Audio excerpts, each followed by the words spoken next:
실크로드의 그런 무슬림 사회에 대해서, 아까 전에 보신 대로, 그, 5가지, 무슬림들의, 듀티, 5가지 필러라고 해서, 무슬림들 신앙생활의 기본이 되는 5가지 신앙 방식 중에, 제일 첫 번째, 또 두 번째에 해당이 되는, 기도하고, 5번씩 기도한다 그랬죠. 각 동네마다, 아까 마할라라고 설명드렸는데, 동네마다 이런 작은 기도처가 있고요.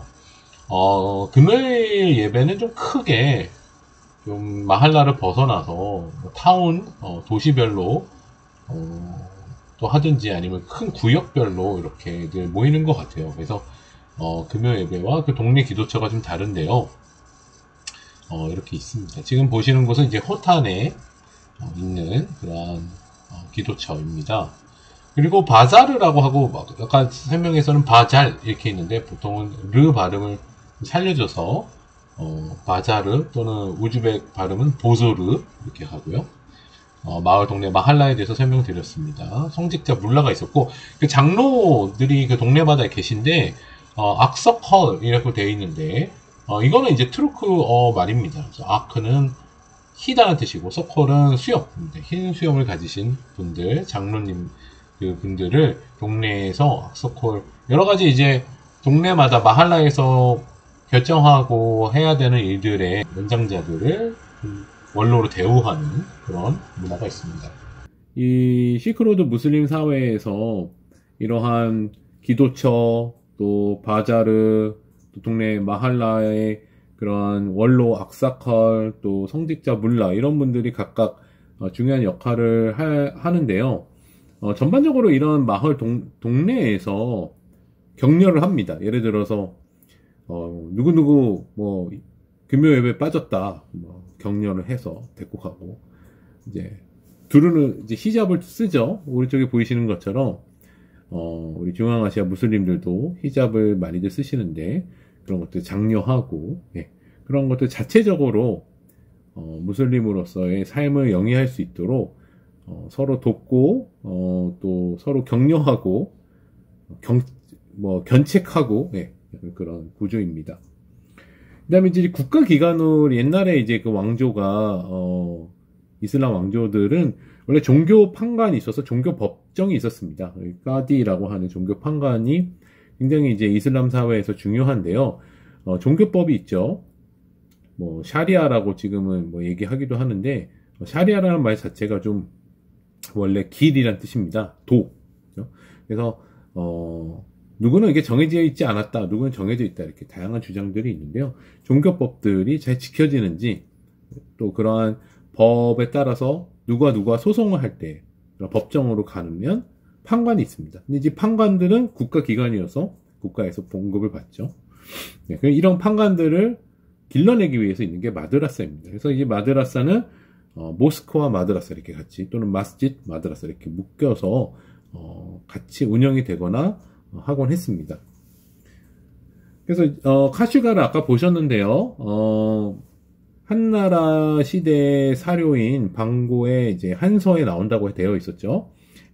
그래서 사기에도 나오고 한서에도 나오고 소륵이라고 표현이 되어 있습니다. 그 소륵이 카슈가르다 혹시 보면서 기록이 나왔을 때 이해하시면 될 것 같고요. 그 당시에 월지라고 하는 국가와 흉노, 여러분들 아시죠? 흉노죠. 한나라 이 세 국가 사이에서 이제 월지는 아예 지금의 아프가니스탄 지방으로 가서 쿠시안 제국을 만들죠. 그 쿠시안 제국과 흉노와 한나라 사이에 위치해 있으면서 약간 이제 그런 약간 중간에 끼인 약소국처럼 되었죠. 그래서 어느 쪽에 복속을 하는 일은 혼란 와중에 기원전 60년경에는 한나라에 복속이 되어 있는데 오래가지 않고 또 계속 한나라가 이 서역 지역에 대한 통제력이 상실할 때에는 또 다른 쪽에 정치적인 그러한 영향력 안에 들어가기도 합니다. 그 이후에는 이제 유목국가의 통제, 돌걸, 투르크, 위구르 제국, 카라한주 아까 설명드렸던 몽골 제국, 또 몽골 제국의 후예들인 모굴 칸국의 중요한 도시로서 이 카슈가르가 타림 분지의 서쪽 끝이거든요. 여기서 산만 딱 넘으면 페르가나 중앙아시아가 나오고, 페르가나로 쭉 따라가면 예, 그 사마르칸트 부하라를 거쳐서 그 다음부터는 산이 없습니다. 그래서 이 카슈가르가 이 산을 넘는 그러한 마지막 우리 동투르키스탄 신장 지역의 마지막 관문이었고, 서투르키스탄 페르가나에서 오는 바로 첫 도시였기 때문에 굉장히 이제 중요한 곳이었는데, 그래서 이제 이 타림 문제 전체를 카슈가르가 그만큼 중요했기 때문에 카슈가리아다 이렇게 부르기도 했습니다. 다양한 이름이 있었지만 그 중에 하나가 카슈가리아라고 부르기도 했었는데요. 특별히 카슈가리아라고 할 때 그 당시 이제 18세기, 19세기에 이 이름이 유행했는데요. 여러 가지 이유 중에 하나는 거기에 카슈가리를 근거지로 했던 아까 전에 말씀드린 수피 교단이 확산했기 때문입니다. 특별히 이제 중앙아시아에서 가장 큰 교단은 낙시반디 수피 교단인데요. 이 낙시반디 수피 교단의 한 중요한 인물인 수피인 마호두미 아잠이라고 하는 분이 계셨는데, 이분은 원래 사마르칸트에 계셨던 분인데, 그분의 후손 두 아들이, 첫 번째 아들이 호자 무함마드 아민, 두 번째 아들이 호자 이스학인데, 각각 이 타림 분지 지역으로 와서 정착을 하는데 많은 신도들이 모입니다. 그래서 호자 무함마드 아민은 카슈가르에, 호자 이스학은 야르칸드라고 카슈가르에서 동남쪽으로 좀 가면 있는 또 큰 도시가 있습니다. 그쪽에 이제 자리를 잡는데, 이 두 형제들의 후손들이 결국은 이 타림 분지 전체, 카슈가리아 전체에 대한 약간 그런 종교적인 영향력뿐만 아니라 정치적인 영향력에 있어서도 경쟁 관계가 됩니다.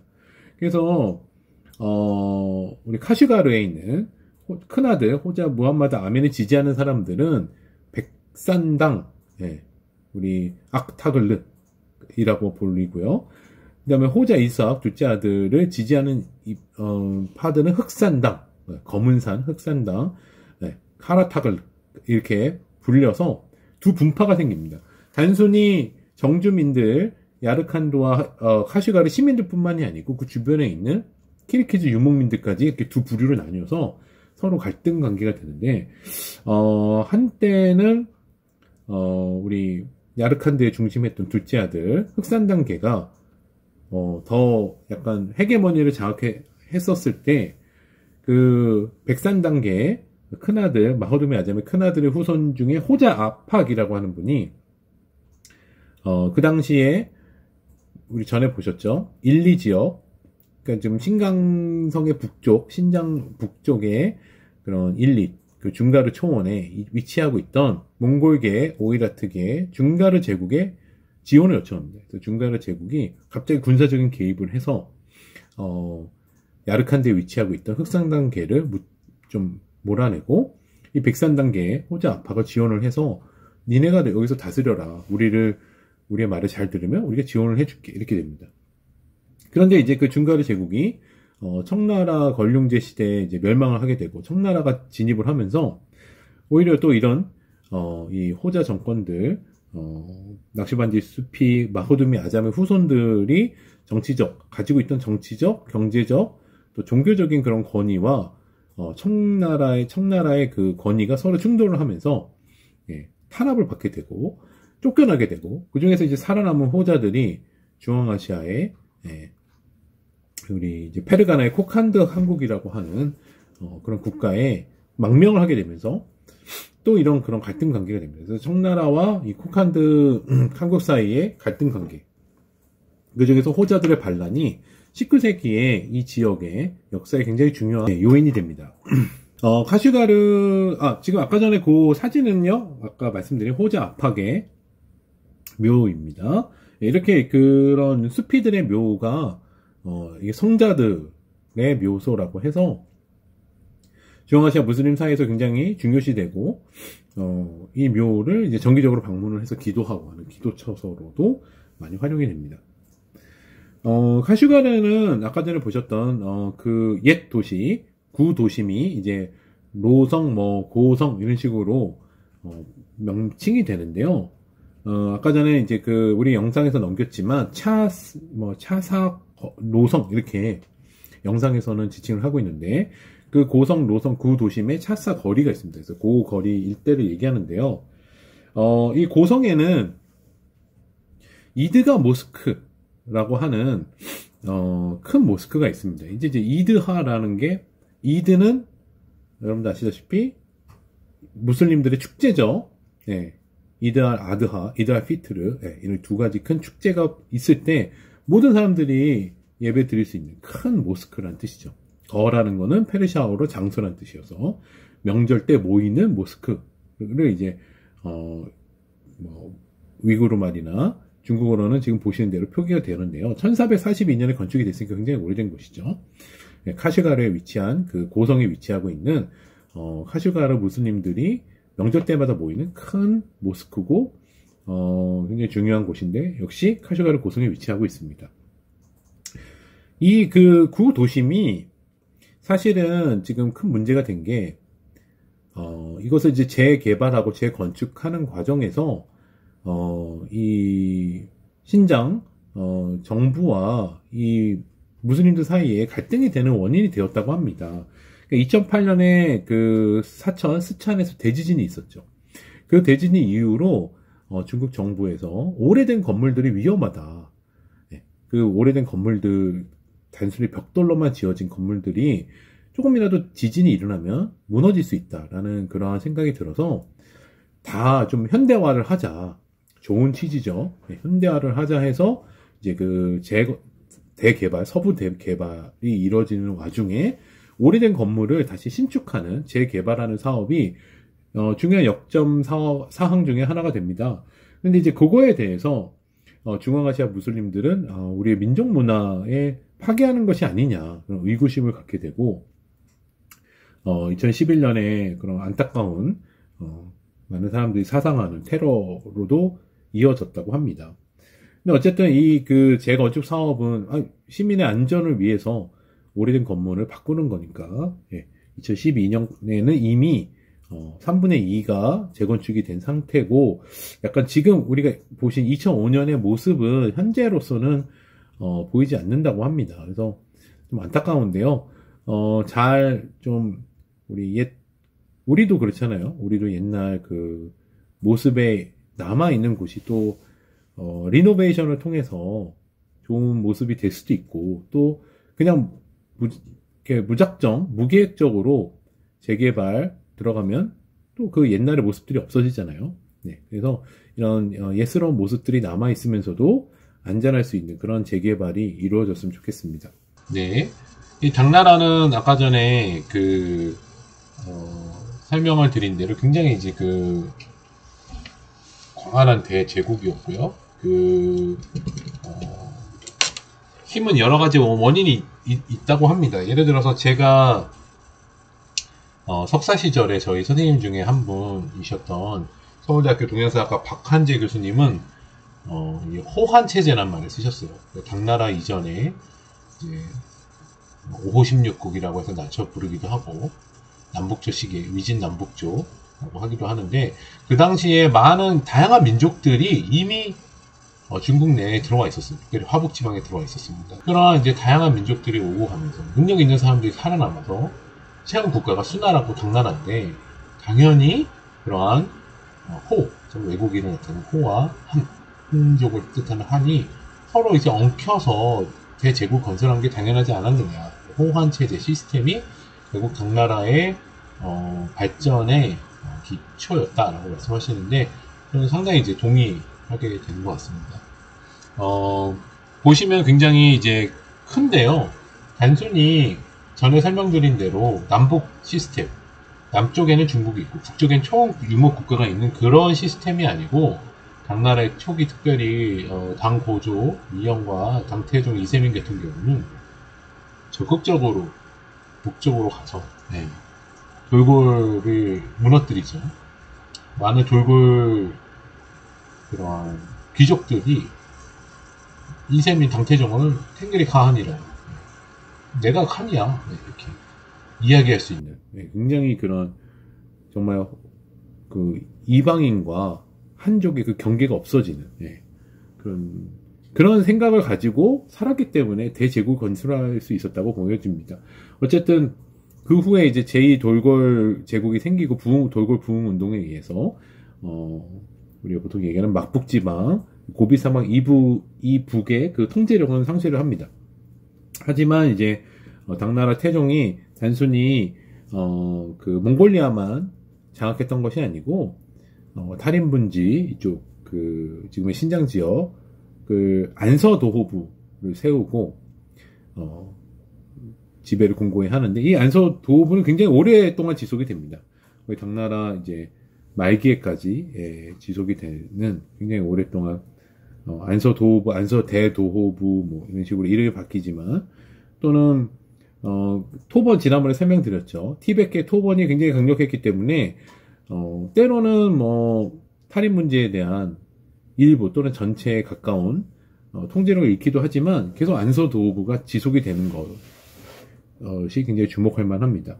고창이라든지 쿠차 지역에 도호를 두고 도덕부라고 해서 각 지역에 또 이제 컨트롤할 수 있는 그런 지방 조직도 유지를 하면서 탈인 문제를 상당히 오랫동안 지배를 하는데요. 우리가 아까 설명드렸던 고선지 장군도 안서도호는 아니고 이제 부도호였습니다. 안서 부도호의 그런 위치에서 당나라 군대를 이끌고 이제 파미르 이서 지역 지금의 이제 중앙아시아 5개국이 있는 그쪽 지역까지 장악을 하려고 했었습니다. 원래 시작은 서돌고를 우리 동돌고를 붕괴시키고 서돌고를 이제 공격하는 게 당태종의 아들 이제 고종 시대인데요. 이제 쇠엽이라고 해서 서돌고의 주요 지역. 그러니까 이게 이제 지금의 키르기스탄의 비시케크하고 이제 토크막이라고 그 동쪽에 있는 또 중요한 도시가 있는데 그 지점인데요. 여기가 이제 서돌고의 중심 지역이었는데 이 서돌고를 복속시키는 와중에서 파미르 이서까지 확대가 된 것이죠.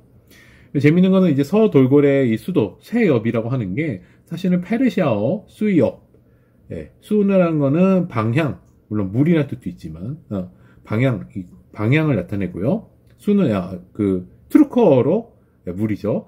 업이 페르시아어로 물입니다. 그래서 방향을 나타내는 그러니까 이게 어떻게 페르시아어로 된 도시가 서돌고의 수도였을까요? 당연히 소고드인의 영향이었겠죠. 소고드인들이 많이 있었고 도시를 세우고 서돌고를 위해서 복속을 하고 그런 서돌고 동돌고를 당태종과 고종이 각각 격파를 한 것이죠. 그래서 확대를 하게 됩니다.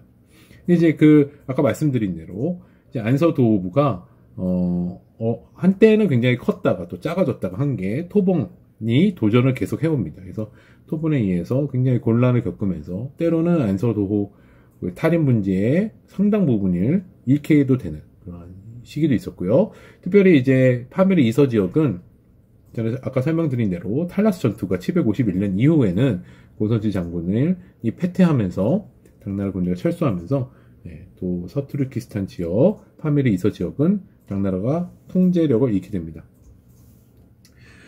당 장안에 굉장히 많은 그 장안시대 유적이 지금 시안에 있다고 합니다. 아까 보신 처음에 보신 대안탑이 있고요. 그 말고 이제 소안탑이라고 또 있습니다. 소안탑은 이제 지금 시안에 좀 더 그 시내에 천복사라는 곳에 있고, 대안탑은 지금은 이제 시안시 외곽이지만 그 당시 장안에서는 시내에 있었다고 합니다. 652년에 대자은사라고 하는 절 아래서 건립이 됐는데요. 현장 법사 관련이 있습니다. 우리 삼장법사라고 서역에 나오는 이 현장 이분이 서역이 아니죠. 우리 천축에 가서 이제 경전을 가지고 오고 그곳에서 번역을 한 곳이 이 대안탑에 있는 대자은사고요. 이 대안탑에 그 경전들을 보관했다고 합니다. 사실은 15층이었는데요. 여러 가지 지진 뭐 이런 걸 겪으면서 지금 7층만 남아 있다고 합니다. 그다음에 호극 흥교사라고 하는 게 이제 또 지금 시안 외곽에 남아 있는데, 자, 이 호극 흥교사는 현장 법사의 사리가 보십니다. 지금은 약간 시골인데 어쨌든 장안 시대에 그 당나라 시대의 유적으로 여러분들이 또 가보실 수 있는 곳이고요. 오른쪽에 보이시는 게 이제 청진 대사 이렇게 되어 있는데요. 청진사 하면 모스크를 중국 한자로 옮긴 겁니다. 그래서 청진사 또는 청진대사는 큰 모스크란 뜻이죠. 역시 당나라 시대에 이슬람이 전파가 되고, 전에 설명을 드렸었죠. 조로아스터교도 들어오고 네스토리오스교도 당나라에 들어오고, 각각의 사원들이 당나라 시대 장안에 있었는데, 또 무슬림 그 사원 역시 이렇게 청진사라는 이름으로 현재 시안에 남아 있습니다. 기회 되시면 시안 코로나 끝나고 여행 가시면 한번 가보시면 좋을 것 같습니다. 그 다음에 그 시안의 서북 쪽에 보면 아까 전에 보셨듯이 소릉, 건릉이라고 해서 당태종 또 당고종, 측천무, 무측천의 그 묘인데, 그 묘도 어마어마한 규모고 다양한, 아까 전에 뭐 돌고족의 석상 같은 것도 발견이 됐는데요. 거기에 이제 그 측천무 고종의 자녀들의 무덤이 또 있습니다. 그래서 장외태자, 의덕태자, 네, 또 영태공주 이런 분들의 묘가 있는데, 거기에는 굉장히 또 흥미로운 게 이런 아름다운 벽화들이 남아 있습니다. 그래서 당나라 시대의 여성들의 그런 패션, 또 중간에 보이는 거는 손에 뭘 들고 있는 것 같으세요? 화살도 아니고 활도 아니고 폴로입니다. 폴로. 예, 우리가 이제 말 타고 다니면 하키죠. 말 타고 다니는 하키. 타고 뭐 격국 이런 식으로 사료에 나와 있는데요. 이런 폴로도 즐겼고, 그다음에 오른쪽에는 이제 장외태자의 유명한 우리 교과서에서 봤던 그림이죠. 네, 신라의 사신으로 보이는, 예, 또 그 옆에 있는 외국 사진들도 같이 있죠. 생생하게 잘 묘사가 되어 있습니다. 오른쪽 위에 있는 거는 이제 의덕태자 묘에 있는 당 장안 성의 모습인데, 장안 성에 있고 그 위에 누각이라고 합니다. 이렇게 화려한 누각이 있고, 이런 사실 벽화가 남아 있기 때문에 지금 보존이 작업이 가능한 것이죠. 여러분들 혹시 기회 되시면 좀 중국에 여행 가실 일이 있으시면 건릉에 가시면 이런 벽화들 보실 수 있으실 겁니다. 그다음에 이제 당나라 유학생이라고 해서 신세이라고 하는 사람 뭐 이렇게 분장을 하고 이렇게 돌아다니는데요. 제가 이제 그 리스트 견당했던 일본 유학생 리스트가 있습니다. 근데 그 리스트에서 이분의 이름을 찾지를 못했어요. 네, 근데 이제 좀 우리 번역 과정에서 좀 바뀐 건지 좀 한자어로 있었으면 찾기가 쉬웠을 텐데, 어쨌든 당나라 유학생 하면 신라 유학생이죠. 그 이유가 이제 지금 최치원 선생님 여러분들 잘 아시는 토황소 경문이라고 우리 옛날에 국사 시험 문제 나왔었던 그런 유명한 황소라고 하는 그 이제 반란군이죠. 를 꾸짖는 그런 글을 써서 황소가 놀라서 의자에서 떨어졌다고 하는 그 토황소 경문을 지은 그 명문장가가 바로 신라 출신의 최치원 선생님이신데요. 이분이 이제 왜 중국에 갔을까? 그러니까 그 당시 신라에는 골품제가 있었죠. 육두품 이하는 이제 사실 출세가 제약이 되는 그런 상황에서 많은 신라 유학생들, 능력이 있는 유학생들이 골품제로 인해서 출세가 안 될 거를 안타까워하는 상황에서 당나라에 가서 좀 어떻게 공부를 하고 출세를 해보자.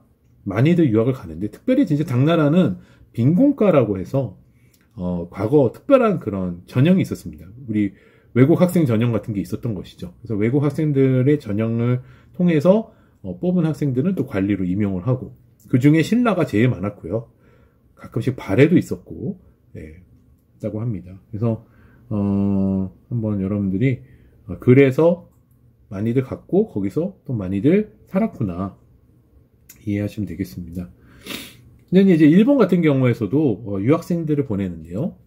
특히 승려들, 아까 전에 사진 잠깐 보셨죠? 배에 딱 승려들이 타서 구법승들 같이 이제 현장이 천축으로 구법 하러 갔던 것처럼, 또 일본 사람들은 또 중국으로 이렇게 구법 활동을 가는데, 이게 엔니네라고 하는 일본 승려가 입당 구법 승례 행기라는 걸 쓰는데요. 저도 이건 뭐 국사 교과서에서 이런 게 있었다 시험 볼 때 외우고 했는데, 굉장히 이제 이번 기회를 통해서 한번 봤는데 굉장히 신라인이 대단했구나. 그 당시 당나라에, 특별히 우리나라 서해 지역에 산동반도부터 시작해서 굉장히 많은 당나라의 신라인들이 있었고, 그 신라인들의 도움을 곳곳에서 받습니다. 이 앤닌이라는 분이. 처음에 갈 때 아예 신라인, 통역을 데리고 가고요. 그래서 굉장히 좀 신라인들의 오히려 일본 승려가 쓴 책이지만 신라인들이, 굉장히 그 존재감이 두드러져 보이는 그러한 자료입니다. 그래서 이 자료를 이제 여러분들 국사편찬위원회에서 잘 번역을 해놨습니다. 여기 링크를 이제 끝나고 채팅창에 드릴게요. 기회가 되시면, 한번 들어가 보셔서 국사편찬위원회에서 잘 번역이 되어 있는 거를 천천히 읽으시면, 아, 정말 이렇게 열정적으로, 이번에 이제 천태종, 앤닌이라는 분은 일본 승려신데, 정말 신앙심에 불타서 위험을 무릅쓰고 바다를 건너서 중국을 갔구나. 그리고 곳곳에서 어려움이 있었지만 신라인들이 참 열심히 도와줬구나. 곳곳에 신라인들이 있구나. 네, 그런 걸 한번 생생하게 느끼실 수 있을 것 같아서 이 링크를 조금 있다가 채팅으로 드리도록 하겠습니다. 네, 그러면 이것으로 저희 실크로드 영상 산책을 마치도록 하겠습니다. 감사합니다.